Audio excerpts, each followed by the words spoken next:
नाशिक जिल्ह्यामध्ये जवळपास 70% द्राक्ष बागांना फळधारणाच नाहीये आणि परिणामी परदेशात जाणाऱ्या द्राक्षांची यंदा जवळजवळ 60 ते 70% घट होणार आहे। अतिवृष्टी आणि हवामान बदलाचा द्राक्ष उत्पादकांना सुद्धा मोठा फटका बसलाय।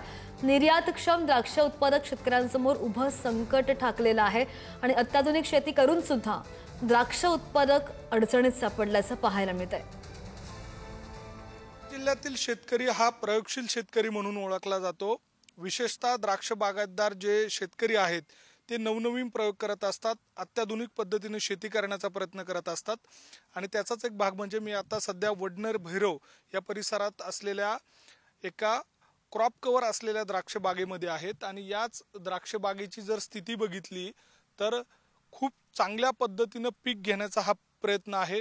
नव्या स्वरूपाचा हा सगळा शेतीचा व्यवसाय ते सगळे शेतकरी या ठिकाणी करतायत। मात्र एक्सपोर्ट जो क्वालिटीचा माल असतो तो तयार करण्यापूर्वीची जी लगबग असते ती सध्या या द्राक्ष बागेमध्ये बघायला मिळत असते। मात्र गेल्या 2 दिवसांपासून जो संततधार पाऊस होतोय, अतिवृष्टी होते आणि त्यामुळे इथला शेतकरी अक्षरशः उद्ध्वस्त झालेले आहेत। किती वर्षांपासून तुम्ही द्राक्ष एक्सपोर्ट करता आणि 2 दिवसापासूनची काय स्थिती?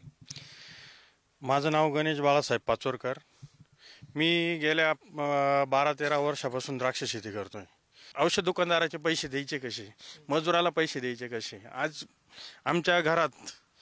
आमच्या घरातले म्हणजे घर चालवायचे कसे, इथून पुढे शेती चालवायची कशी, हा मोठा प्रश्न उभा राहिला आहे। ओव्हर टेम्परेचरसाठी समजा बागेंना असे क्रॉप कव्हर टाकले गर्भधारणा होण्यासाठी, पण निसर्गाची अवकाळ अशी झाली की परत मे मध्ये पावसाला स्टार्ट झाली। जिथे मे मध्ये गर्भधारणा होते तिथं पाऊस झाल्यामुळे जो केलेला खर्च आहे आपण ज्या उद्देशाने केला त्याचाही कुठलाही फायदा झाला नाही आणि आजच्या कंडिशनला आमच्या परिसरात कमीत कमी 60% द्राक्ष बागा फेल आहेत। निसर्गाच्या लहरीपणामुळे शेतकरी कर्जबाजारी झालेले आहे।